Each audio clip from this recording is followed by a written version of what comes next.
Selamat datang di video panduan pemanfaatan data website Kampung Keluarga berkualitas.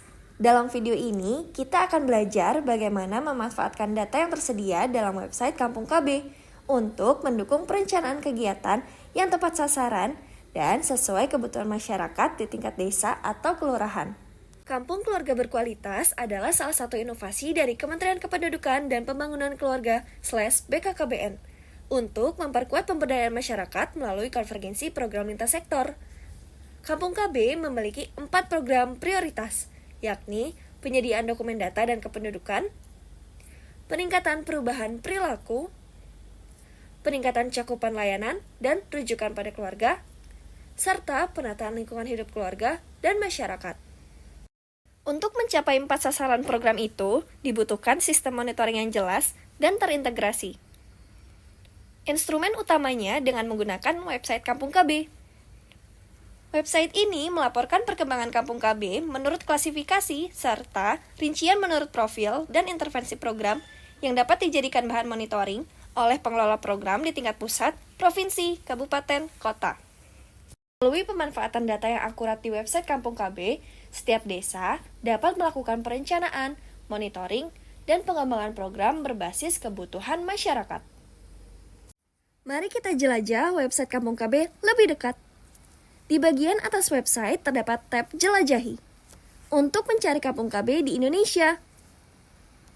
Tab Percontohan untuk mencari Kampung KB yang dijadikan percontohan. Tab Statistik yang bisa digunakan untuk pembina program di tingkat pusat, provinsi, kabupaten, dan kota. Kolom pencarian untuk mencari data di website. Tentang Kampung KB yang berisikan penjelasan mengenai Kampung KB. Dan menu login untuk masuk dalam akun admin. Pada halaman depan website, kita dapat mengetahui jumlah Kampung KB menurut pelaksanaan program dan lintas sektor yang terlibat dalam penyelenggaraan Kampung KB. Yuk kita jelajahi cara mencari Kampung KB.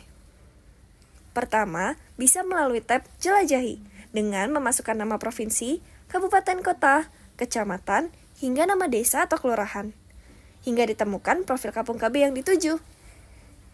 Selain itu, kita juga bisa menggunakan fitur pencarian dengan menuliskan nama Kampung KB di kolom search. Maka akan muncul profil Kampung KB yang dituju. Halaman subsite Kampung KB menggambarkan tentang gambaran umum Kampung KB.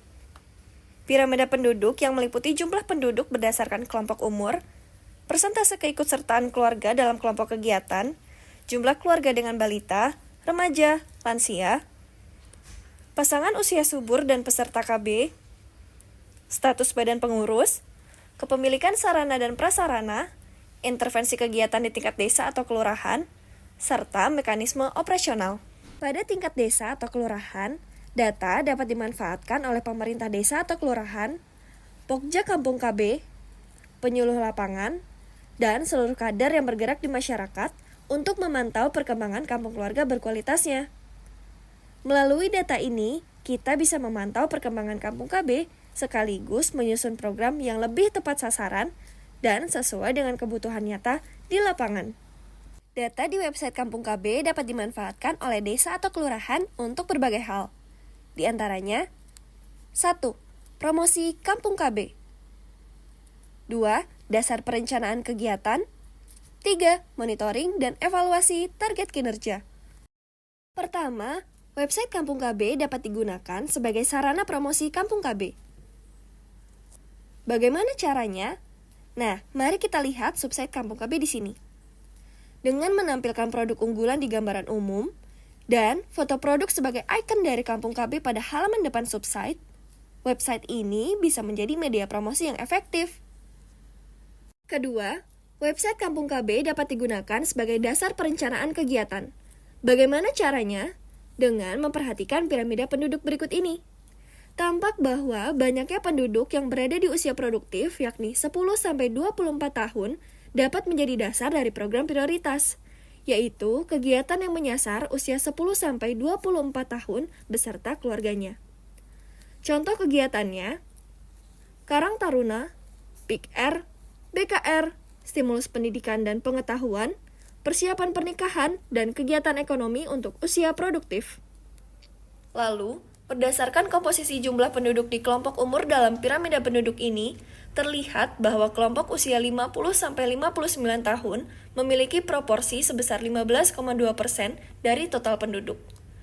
Angka ini melebihi ambang lebih besar sama dengan 10%, yang dalam pedoman pelaksanaan Rencana Aksi Nasional Lansia, Kemenkes BKKBN Kemensos 2022, serta Analisis Transisi Demografi dari UN Population Division, World Population Aging Report digunakan untuk menunjukkan potensi peningkatan jumlah lansia dalam 5-10 tahun mendatang, khususnya lansia perempuan. Contoh kegiatan yang bisa dilakukan antara lain BKL, Posyandu Lansia, dan Sidaya. Nah, setelah data dimanfaatkan untuk menyusun rencana kegiatan, langkah berikutnya adalah monitoring dan evaluasi. Apa sih yang harus kita lakukan di tahap ini? Pengelola Kampung KB perlu mengidentifikasi 3 hal penting, yaitu fakta, penyebab, dan solusi. Pertama, kita lihat fakta di lapangan. Apakah kegiatan sudah berjalan, dan bagaimana hasilnya dibandingkan dengan data awal? Kedua, kita analisis penyebab. Kenapa hasilnya seperti itu? Yang ketiga, solusi. Apa langkah perbaikan yang bisa dilakukan? Dengan begitu, kegiatan Monef ini benar-benar jadi sarana untuk memastikan bahwa data di website Kampung KB terus dimanfaatkan, dan hasilnya bisa ditindaklanjuti untuk perbaikan yang berkelanjutan, hingga menjadi dasar pengembangan program. Seperti misalnya, dari data ini terlihat bagaimana partisipasi masyarakat pada kelompok kegiatan.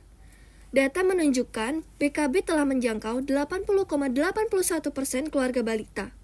Artinya, pembinaan usia dini sudah berjalan dengan baik. Namun, data ini masih perlu dikaji lagi kesesuaiannya. Contohnya, dengan melihat jumlah balita yang ada di kampung tersebut. Lalu, di sisi lain, partisipasi UPPKA justru sangat rendah, hanya menyentuh angka 1,23%. Selanjutnya, kita bisa melihat penyebabnya, yaitu 1. Kurangnya informasi kegiatan kepada kelompok sasaran. 2. Kegiatan pada Poktan dirasa kurang dibutuhkan oleh kelompok sasaran. 3. Kelompok sasaran merasa kegiatan yang dilaksanakan pada Poktan kurang menarik dan membosankan. Lalu, belum adanya kader atau duta remaja yang aktif mengajak teman sebaya, sehingga pendekatan program masih bersifat top-down dan belum menyentuh komunitas remaja secara organik. Setelah itu, kita cari solusinya. Pertama, mengembangkan pendekatan program yang lebih partisipatif dengan menggunakan tampilan visual yang menarik. Mengintegrasikan kegiatan UPPKA dengan kelompok usia produktif dan pralansia, menguatkan peran Kampung KB sebagai pusat edukasi dan pemberdayaan, dan yang terakhir, jangan lupa untuk melaporkan setiap kegiatan ke website Kampung KB ya. Dengan memanfaatkan data di website Kampung KB secara optimal, kita dapat memastikan bahwa setiap langkah pembangunan benar-benar berdasarkan kebutuhan masyarakat. Data bukan sekedar angka, tetapi pijakan penting untuk merencanakan, melaksanakan, dan mengevaluasi program yang membawa perubahan nyata bagi keluarga Indonesia.